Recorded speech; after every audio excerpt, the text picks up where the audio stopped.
السلام علیکم دوستو، Sajjad Khan Jadoon official YouTube channel اور فیس بک پیج پر آپ سب کو خوش آمدید۔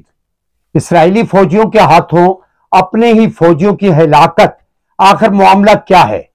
کیوں حماس کی قید سے واپس آنے والے اسرائیلی فوجیوں کو انہی کی فوج نے فائرنگ کر کے بہرحمانہ طریقے سے قتل کر دیا؟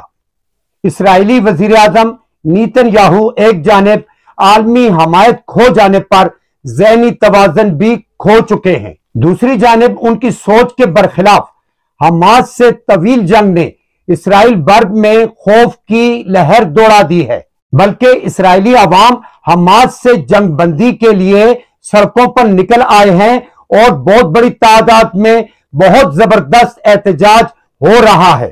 اب تیسری جانب 3 اسرائیلی فوجیوں کی اپنی ہی فوج کے ہاتھوں قتل سے پورے اسرائیل میں غم و غصے کی لہر دوڑ چکی ہے۔ جو لوگ اب تک یہ سمجھ رہے ہیں کہ اسرائیلی افواج نے غزہ کو قبرستان میں تبدیل کر دیا ہے، اسرائیلی افواج کی بمباری اور فائرنگ سے اب تک 21,000 فلسطینی شہید ہو چکے ہیں، جن میں سے 10,000 کی تعداد معصوم بچوں اور خواتین کی ہے۔ یقیناً یہ اس صدی کا سب سے بڑا انسانی المیہ ہے، جس کے ذمہ داران میں امریکہ اور برطانیہ، یورپی یونین، اقوام متحدہ کے ساتھ ساتھ اسلامی ممالک کے سربراہان بھی شامل ہیں۔ فلسطینیوں پر اس ظلم میں مسلمان ممالک کی قیادت اس لیے شامل ہے کہ ابھی تک وہ کھل کر حماس یا فلسطین اتھارٹی کو اپنی حمایت کے یقین نہیں دلا سکے، اور نہ ہی امریکہ، یورپی یونین اور اقوام متحدہ کے اس کردار کی مذمت کر سکے ہیں۔ دوستو، دکھ کی بات تو یہ ہے کہ امریکہ اور برطانیہ اور یورپی یونین کھل کر اسرائیل کی ان ظالمانہ کارروائیوں کی حمایت کر رہے ہیں۔ نہ صرف حمایت کر رہے ہیں بلکہ اسرائیل کو جدید اسلحہ بھی دے رہے ہیں، اور امریکہ اور برطانیہ اور یہ تمام یورپی ممالک کھل کر اس بات کا اظہار کر رہے ہیں کہ ہم کھل کے اسرائیل کے ساتھ کھڑے ہیں اور جو کچھ اسرائیل کر رہا ہے وہ درست کر رہا ہے۔ دوسری جانب 56 اسلامی ممالک کا رویہ دیکھ لیں، وہ کھل کر نہ اسرائیل کی مذمت کر رہے ہیں اور نہ ہی فلسطینی عوام کی حمایت کر رہے ہیں۔ اسلامی ممالک کا رویہ دوغلے پن پر مشتمل ہے اور اس کو کہتے ہیں منافقت۔ اسلامی ممالک کا رویہ دوغلے پن پر مشتمل ہے، وہ ایک جانب امریکہ سے اور اسرائیل سے پینگیں بھی بڑھا رہے ہیں اور دوسری جانب نام نہاد طریقے سے فلسطین کے ساتھ بھی کھڑے ہیں۔ اس سے بڑھ کر منافقت کیا ہوگی؟ کیا مسلمان ممالک کو مسلمانوں پر ہونے والے اس ظلم پر بولنا نہیں چاہیے؟ کیا انہیں آواز نہیں اٹھانی چاہیے؟ دوستو، امریکی خوف سے اسلامی دنیا سچ کو سچ اور ظلم کو ظلم کہنے سے بھی ڈر رہی ہے۔ اس کی سب سے بڑی وجہ یہ ہے کہ اسلامی ممالک کی قیادت امریکی مخالفت کو ہمیشہ اپنے اقتدار اور اثر و رسوخ کے لیے خطرہ سمجھتی رہی ہے۔ دوستو، یقیناً میں اپنے موضوع سے ہٹ رہا ہوں، مجھے اپنے موضوع کی طرف واپس آ جانا چاہیے۔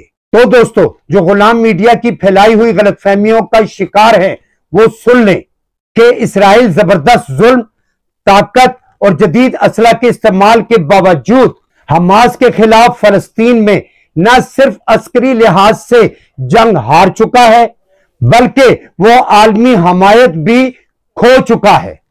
یورپی ممالک، امریکہ اور برطانیہ اور تمام عالمی سرمایہ داروں کی حمایت کے باوجود دنیا بھر کی تمام اقوام اسرائیل کے خلاف اپنے اپنے ممالک میں زبردست احتجاج کر رہی ہیں اور یہودیوں کے حمایتیوں کے پتلے نظر آتش کیے جا رہے ہیں اور انہیں بازاروں اور مارکیٹوں میں ننگا کیا جا رہا ہے۔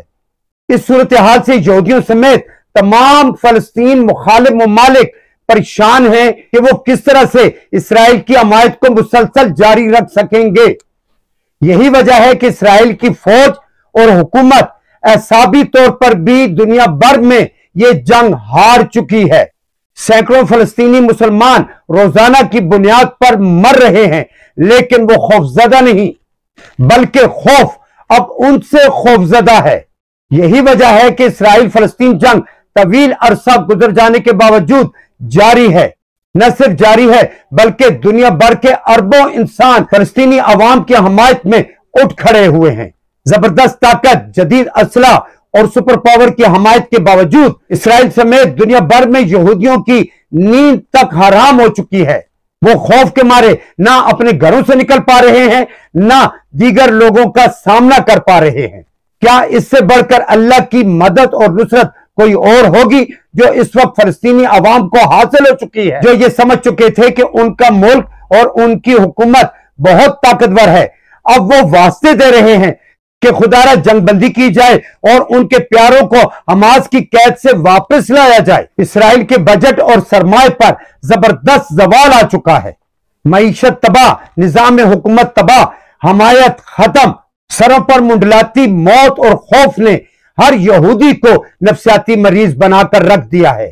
اسرائیل اور عالمی میڈیا سمیت تمام بقاؤ میڈیا اس وقت خوف و اعراض پھیلا رہا ہے کہ فلسطین ہار چکا ہے اور اسرائیل اپنی طاقت کا روز بروز مظاہرہ کر رہا ہے، جبکہ اس کے برعکس اسرائیل اعصابی جنگ بھی ہار چکا ہے، معاشی جنگ بھی ہار چکا ہے اور اس کی حمایت بھی دنیا بھر میں ختم ہو چکی ہے، اور اس وقت ان پر خوف اور موت کے سائے منڈلا رہے ہیں کہ یہ جنگ ختم ہو جائے اور ان کا مورال بھی نہ ٹوٹے۔ دوستوں، میں یہاں پر پاکستان کی ایک سیاسی اور مذہبی جماعت اسلامی، روس، چین، ایران اور دنیا بھر کی تمام قومیتوں کا مشکور ہوں کہ جو اسرائیل اور اس کے حمایتیوں کے خلاف دنیا بھر میں زبردست احتجاج کر رہے ہیں۔ یقیناً فتح فلسطین کی ہوگی، حق کی ہوگی، اور اسرائیل تباہ و برباد ہو جائے گا۔ ان الفاظ کے ساتھ ہی میں اگلے پروگرام تک کے لیے اب آپ سے اجازت چاہوں گا۔ اللہ حافظ۔